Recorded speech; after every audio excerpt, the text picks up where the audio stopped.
सरसों, मुझे पहली बार पता चला कि ऐसी भी पीली सरसों भी होती है। सरसों पीली नहीं है, काली है। ये फली है इसकी, लेकिन फूल तो पीला ही होता है ना इसका। ये है, यहाँ पे लगेगी सरसों। अच्छा, अभी लगेगी। ये जो बीज बन रहे हैं ना इसमें, ये फली बनी है।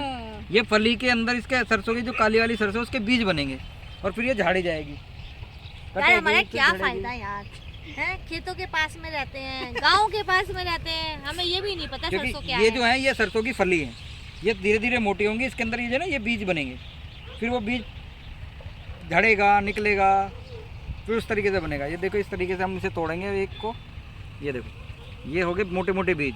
हाँ, दिखाई दे कोई फर्क नहीं, इसे हम ले रहे हैं और ये हम जब इसको निकालेंगे तो इसके अंदर ये छोटे छोटे बीज हैं, ये काले पड़ जाएंगे।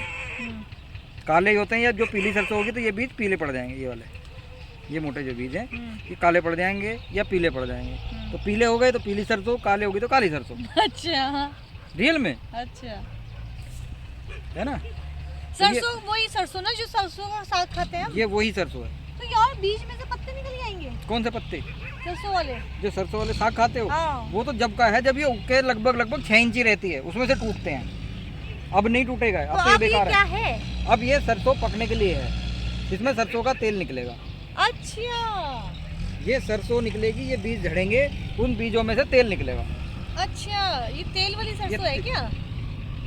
अरे सरसों तो वो दोनों ही होती है। होता क्या है कि अभी छोटी होती है तो वो खाने के काम आ जाती है, जब एक्स्ट्रा पेड़ होते हैं तो उन्हें निकाल लेते हैं। अब ये जो ये सब वेस्ट है क्या, पत्ते जो हैं? पत्ते तो भी क्या होगा कि ये बीज बनेगा, ये जो मैंने आपको फली दिखाई थी अभी, इसमें से निकलेगी सरसों। हाँ, देख ली मैंने, देख ली। ठीक है। हाँ, और ये फिर लकड़ी का काम आएगी, लकड़ी आएगी जैसे चूल्हे में जला लिया हो, किसी और चीज के काम। इतने मजबूत बन जाएगा? हाँ यार क्या है यार, हमें कुछ भी नहीं पता। ये थोड़ी सी मोटी और होगी बस फली, मैंने आपको दिखाई थी ना। हाँ। इससे थोड़ी सी मोटी और होगी। अच्छा, इससे तो थोड़ी सी मोटी और होगी, और थोड़ी मोटे होने के अंदर का बीज पड़ जाएगा। फिर बाद में ये फिर ऐसी कटेगी जैसे कटती है, नॉर्मल पेड़ कटता है। फिर ये इकट्ठी हो जाएगी। इकट्ठी होने के बाद ये सरसों झड़ेगी उसमें से। अच्छा। चाहे डंडे से झाड़े या फिर जैसे ट्रैक्टर वैक्टर चला देते हैं तो वो चलेगा, और ये बीज में से बीज निकल जाएगा, ये बच जाएगी। नहीं, जड़ से कटेगी, ऊपर से कटेगी? जड़ से कटेगी। अच्छा, पूरा ही निकल जाएगा? पूरी जड़ से कटती है। ये शहर के ऐसे बच्चे हैं, और गांव जो इनका है शहर से मात्र 1 किलोमीटर दूर नहीं है, और इन्हें ऐसा नहीं पता कि सरसों होती क्या है। बस जब कभी आए ही नहीं हमने, लानत है ऐसे बालकों पे भी जो गांव में जाके भी ना झांके। सच में शर्म है भाई, जो खेतों में रह रहे हैं ना, जो गांव में रह रहे हैं, वो बहुत बढ़िया है। अब बस आज हमें लग रहा है, जब हम इस उम्र में खुद आ जाता है ना, जब माँ बाप बन गए, तब लग रहा है कि यार वही पुराने घर बहुत बढ़िया थे, वही खेत बहुत बढ़िया थे। आजकल खेत तो खत्म ही होते जा रहे हैं, हमारे खेत ही खत्म हो गए। अब तो थोड़े दिनों में सड़क बन जाएगी उस पे। चलो बाय।